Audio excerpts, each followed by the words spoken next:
If you've done 1,000 push-ups and your chest still looks exactly the same, this video is going to change everything you thought you knew about the most common exercise on the planet. Because the push-up is simultaneously the most accessible and the most butchered movement in all of fitness. And today, I'm going to show you exactly how you've been doing it wrong, why it's costing you muscle, strength, and possibly your shoulder health, and what the science actually says about turning this beginner exercise into one of the most powerful tools for building a serious upper body. Let's start with the most immediate mistake that I guarantee at least 80% of you are making right now. And that is the position of your elbows. Because most people flare their elbows out at 90 degrees from their torso, like an airplane with its wings spread. And this single error is doing 3 devastating things to your body simultaneously. It is dramatically reducing the mechanical tension on your pectoral fibers. It is placing your shoulder joint in its most vulnerable position called the impingement zone. And it is taking your triceps almost completely out of the movement, meaning you're working at maybe 40 to 50% of the muscle activation potential of this exercise without even knowing it. A study published in the Journal of Strength and Conditioning Research using EMG analysis, which measures electrical activity in muscles, found that elbow position relative to the torso significantly altered pectoral and triceps activation, and the optimal angle for maximum chest activation while maintaining shoulder joint safety is between 30 and 45 degrees from your body, which is the same angle recommended for the barbell bench press for exactly the same biomechanical reasons. Because the push-up and the bench press are essentially the same movement pattern with different loading mechanisms, and if you wouldn't bench press with your elbows flared to 90 degrees, because every coach would tell you you're going to destroy your rotator cuff, why are you push-upping that way? The second massive mistake is where you're looking, because your cervical spine position directly affects your entire spinal alignment from your neck through your thoracic spine all the way down to your lumbar region and hips. Most people doing push-ups are either cranking their chin forward and up like they're trying to clear a fence, or they're dropping their head completely toward the floor. And both of these positions create spinal compensation patterns that transfer force leakage throughout the entire kinetic chain of the movement. Meaning the force you're generating with your chest and triceps is being bled off by the compensations happening in your spine, and you end up with neck pain, lower back discomfort, and significantly reduced pressing force output. The research on neutral spine positioning in pressing movements consistently shows that maintaining a packed neck, where your chin is slightly tucked, your ears are stacked over your shoulders, and your gaze is directed at the floor about 12 inches in front of your hands, maximizes force transfer through the pressing chain and reduces compressive load on the cervical discs by up to 30% compared to forward head positions. The third mistake is one that goes deep into the psychology of training, and I want to spend real time here because this is the one that's keeping you weakest and you don't even realize it. You are thinking about the push-up as a movement to complete rather than a stimulus to create. And this distinction is everything. There is a psychological phenomenon in exercise science called motivational interference, studied extensively by researchers like Gabriele Wolf, which shows that when your attentional focus is external, meaning you're thinking about getting your chest to the floor, counting reps, finishing the set, your motor unit recruitment is significantly lower than when your attentional focus is internal and specifically directed at the target muscle. A landmark study in the European Journal of Sports Science showed that simply instructing subjects to think about squeezing your pectorals during push-up variations increased pectoral EMG activation by 22% compared to subjects told to simply push the floor away. Same exercise, same person, same effort. 22% more chest muscle activation just from where you directed your attention, which means for every set of push-ups you've ever done with an external focus, you've left nearly a quarter of the available chest stimulus on the table through nothing but psychology. Now, let's talk about the hand position mistake, because this one has a massive biomechanical ripple effect that most people never consider. The majority of people place their hands directly under their shoulders, or even slightly wider, and while this isn't catastrophically wrong, it's almost certainly suboptimal for your specific anatomy because hand placement determines the angle of force production relative to your sternum and clavicle, which in turn determines which portion of the pectoral muscle is receiving the most tension.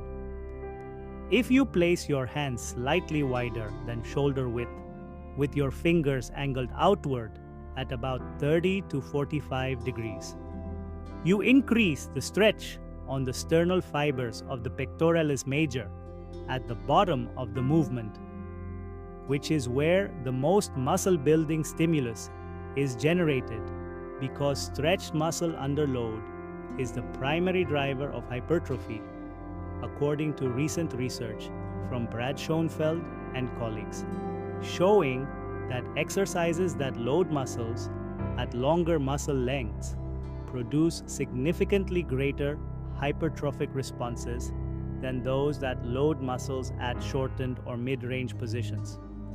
This is exactly why a wide grip push-up with full range of motion produces more chest growth than a narrow grip push-up done in partial range, even if the narrow grip creates more tension in the middle portion. The fifth mistake is the speed of your repetitions. And this is where exercise psychology and biomechanics collide in a way that will completely change how you approach every set.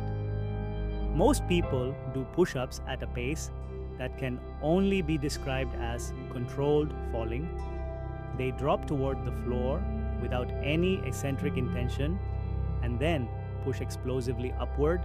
And while the concentric push has some value, they are completely abandoning what research now shows is the most powerful driver of muscle hypertrophy, which is the eccentric or lowering phase. Studies from Northumbria University and multiple meta-analyses confirm that eccentric training produces up to 40% greater muscle damage and subsequent hypertrophic adaptation compared to concentric-only training. And the mechanism is straightforward. When your muscle is producing force while being lengthened, which is exactly what happens when you lower yourself down in a push-up, you're creating micro damage in the muscle fibers at the sarcomere level, and it is this damage and repair cycle that drives muscle growth over time. The practical application is simple but transformative. Take 3 to 4 seconds to lower yourself to the floor. Pause for 1 full second at the bottom with your chest either hovering just above or lightly touching the ground, and then push up with controlled intent. Your sets will feel harder, you'll do fewer reps, and you will build dramatically more muscle per repetition than you ever have before. Now, I want to address a psychological barrier that prevents most people from ever getting elite level results from body weight training, and that is the belief that push-ups are a beginner exercise that you eventually graduate from. And this mental model is both scientifically wrong and practically devastating for your training. Research on progressive overload, the fundamental principle of muscle adaptation, first articulated by Delorme in the 1940s, and consistently validated ever since, shows that any movement can continue to drive muscle growth as long as progressive overload is being systematically applied and the push-up has nearly unlimited progression pathways. You can progress to archer push-ups that load one side of the chest dramatically, more than standard variations, to pseudo-planche push-ups that shift the center of mass forward and increase anterior deltoid and chest loading to extraordinary levels, to weighted vest push-ups that directly add external load, to ring push-ups that introduce rotational instability, requiring continuous pectoral and serratus activation throughout the entire range of motion, and to one-arm push-up progressions that create loading comparable to a one-rep max bench press attempt for most people. A study comparing ring push-up activation to barbell bench press found that ring push-ups produced equal or superior pectoral and triceps activation compared to the bench press, along with significantly higher serratus anterior and core activation, meaning the person who mastered ring push-ups has built a more complete pressing foundation than the person who only ever barbell benched. But this is only possible if you reject the beginner label and approach the push-up with the progressive, intentional mindset of an advanced athlete. Let's talk about breathing, because this is another area where people consistently sabotage their performance through a pattern so automatic they've never once thought about it. Most people breathe in on the way down and breathe out on the way up, which sounds logical and is actually partially correct, but the critical mistake is that they start exhaling immediately at the beginning of the push, releasing intra-abdominal pressure before the most mechanically demanding portion of the lift is complete. The correct pattern, based on the Valsalva maneuver principles used in powerlifting and validated in spinal loading research, is to take a diaphragmatic breath before you begin the descent, brace your core as if you're about to be punched, creating maximum intra-abdominal pressure. Maintain that brace through the entire descent and through the initial and most difficult portion of the ascent, and only exhale in the top third of the movement as you reach the lockout position. Implementing proper breathing mechanics in push-ups has been shown to increase maximal force output by 8 to 12% and significantly reduces compressive spinal load, which means you get stronger reps with less injury risk from nothing but learning to breathe correctly through the movement. The final and perhaps most psychologically important mistake is the absence of a structured progression system, because most people do push-ups with the same random rep counts they've been doing for years. They drop to the floor, pump out whatever number feels right that day, and walk away feeling like they've trained. But this approach violates every principle of progressive overload and produces exactly the adaptation you've experienced, which is none.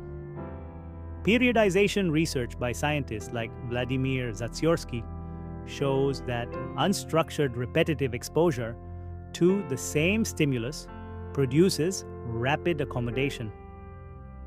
Your nervous system learns to complete the movement with decreasing neural drive. Your muscles cease adapting because the stimulus is no longer novel or progressive, and you reach a plateau that feels like hitting a biological ceiling, but is actually just your body efficiently automating a movement that no longer challenges it. And the fix is devastatingly simple. Track every set, every rep, every variation.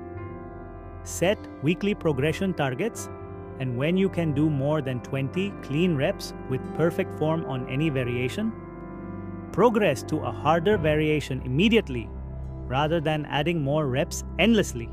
Because research on repetition ranges shows that above 20 reps per set, the metabolic fatigue component begins to dominate over mechanical tension as the primary stimulus. And for maximum muscle hypertrophy, mechanical tension at challenging loads between 5 and 20 reps is the optimal range. Stop treating push-ups like a warm-up. Stop flaring your elbows. Stop rushing your eccentrics. Stop thinking about finishing reps instead of feeling your chest. Stop breathing at the wrong moment. Stop placing your hands in positions that don't serve your anatomy, and stop accepting the plateau you're in as permanent. The push-up done correctly, progressed systematically, and approached with the focused intentionality of a science-based athlete is capable of building a chest, triceps, and shoulder complex that rivals what most people achieve in years of bench pressing. And the fact that you can do it anywhere, anytime, with zero equipment means that every day you spend doing it wrong is a day of wasted potential that your body is simply never going to give you back.